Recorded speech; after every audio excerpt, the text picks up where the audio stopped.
बंगाल के एक सुप्रसिद्ध वैज्ञानिक अमेरिका गए थे।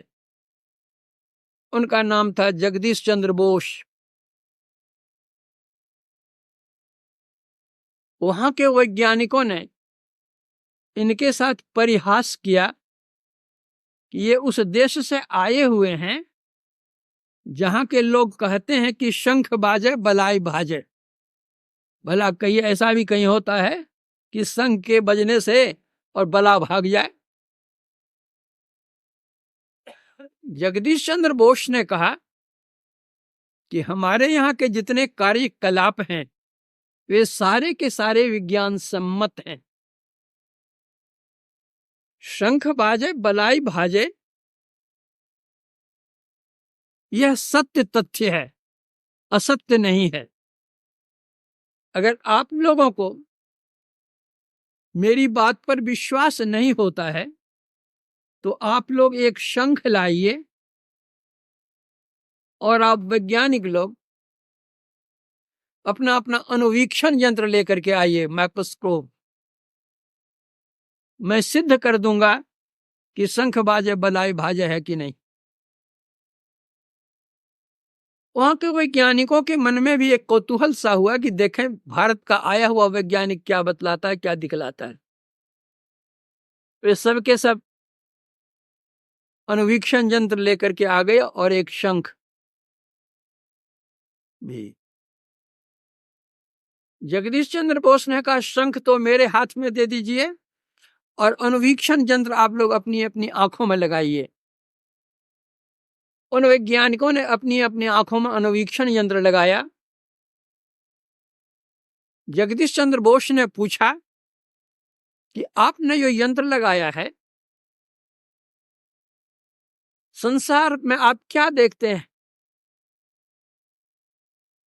कुछ दिखता है यंत्र लगाने से? वैज्ञानिकों ने कहा हाँ, संसार कीड़ों से भरा पड़ा है, कीड़े ही कीड़े हैं। जगदीश चंद्र बोस ने शंख को जोर से फूंका। जब जोर की आवाज हुई तो वे कीड़े सब मर मर करके नीचे गिरने लग गए। तो जगदीश चंद्र बोस ने पूछा कि अब आप लोग क्या देखते हैं? उन वैज्ञानिकों ने कहा हम देखते हैं कि कीड़े सब मर मर करके गिर रहे हैं। जगदीश चंद्र बोस ने कहा यही है शंख बाजे और बलाई भाजे। जिन कीड़ों को हम नहीं देखते हैं, इतने छोटे छोटे कीड़े हैं, वे हमारी आंख के द्वारा, नाक के द्वारा, मुंह के द्वारा, कान के द्वारा, रोम कूपों के द्वारा शरीर में प्रवेश करके रोग पैदा करते हैं। और जो शंख बजाने से मर मर कर गिरते हैं तो शंख बाजने से वो बला भग गई।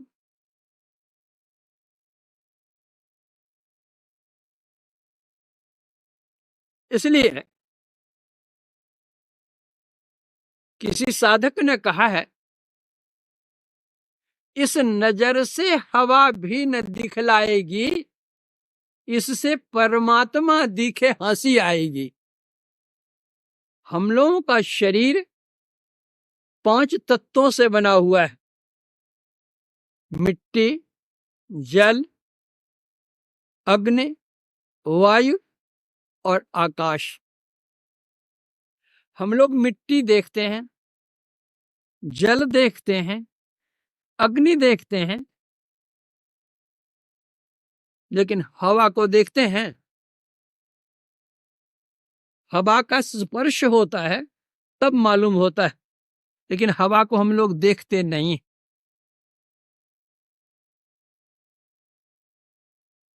हवा का तो स्पर्श होता है किंतु आकाश का तो स्पर्श भी नहीं होता, फिर भी हम लोग 5 तत्व मानते हैं। ऐसा क्यों? 3 तत्व को हम लोग देखते हैं और 2 को नहीं।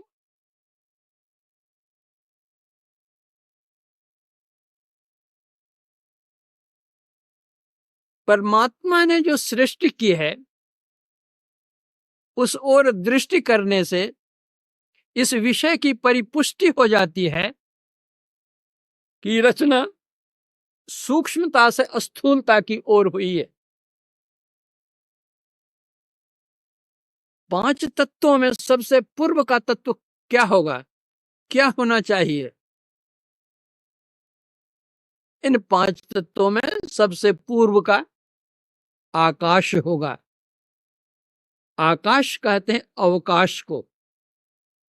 अगर आकाश ही नहीं, अवकाश ही नहीं, तो हवा कहाँ चलेगी, अग्नि कहाँ रहेगी, जल और मिट्टी के लिए स्थान कहाँ?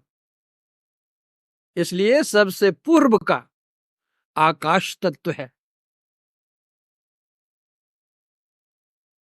उससे पश्चात का तत्व वायु है।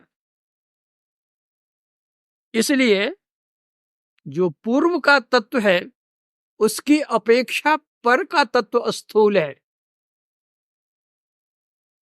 इसलिए आकाश से वायु स्थूल है, इसलिए उसका स्पर्श मालूम पड़ता है।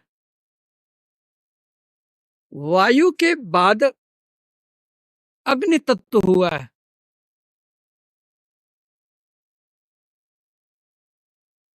तो अग्नि तत्व उससे मोटा है, इसलिए हम इन आंखों देख लेते हैं।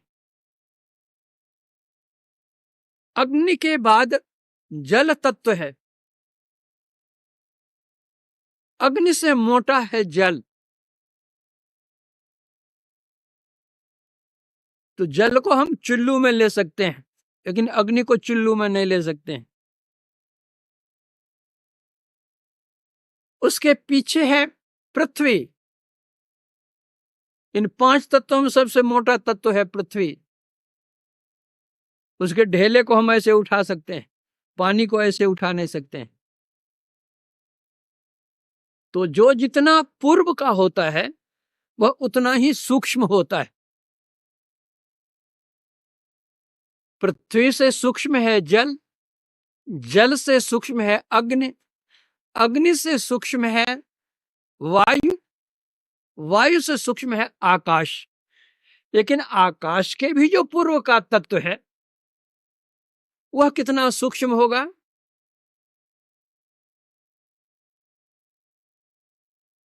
एक संत का कथन है,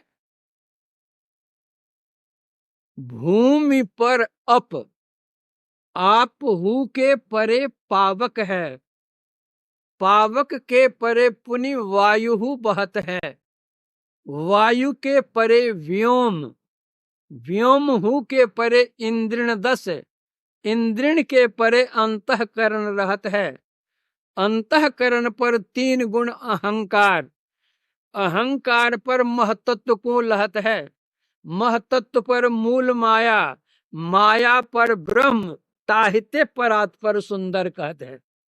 अब कल्पना कीजिए वो कितना पूर्व का है और कितना सूक्ष्म होगा। जो जितना सूक्ष्म होता है उसकी व्यापकता उतनी ही अधिक होती है। इसलिए परम पुरुष परमात्मा सबसे पूर्व का होने के कारण वह सब में व्यापक है।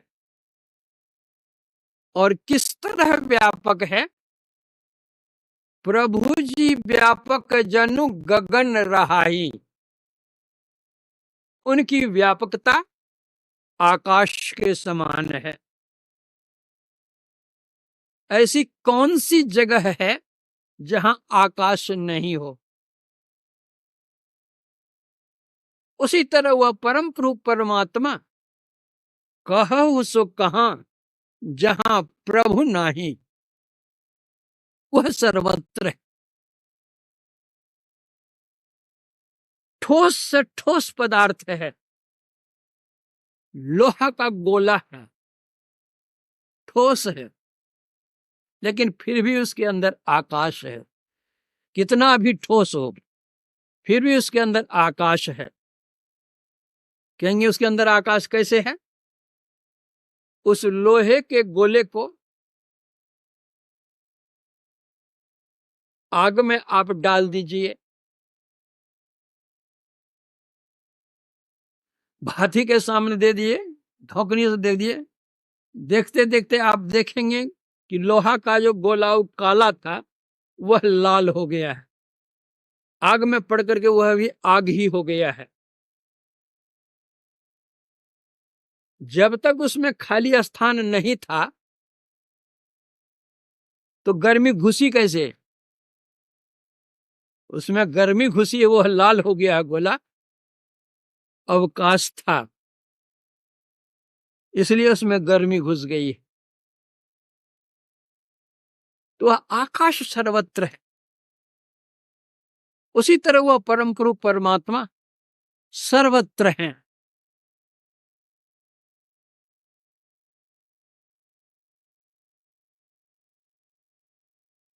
दुनिया की जितनी चीजें हैं वे सारी की सारी चीजें शांत हैं। पृथ्वी देखिए शांत है, शांत माने अंत सहित। पृथ्वी गोल है, यह गोलाई उसकी सीमा बतलाती है। चंद्र गोल है, सूर्य गोल है, ये तारे सर जितने देखने सब गोल गोल है। यह गोल क्या बतलाता है? वो सीमा निर्धारित करता है। तो दुनिया की जितनी चीजें हैं सारी चीजें ससीम हैं।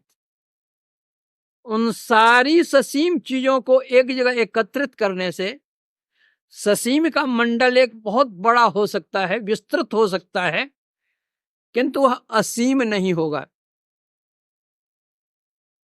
तब जिज्ञासा होगी कि उन सारे ससीमों के पार में क्या है?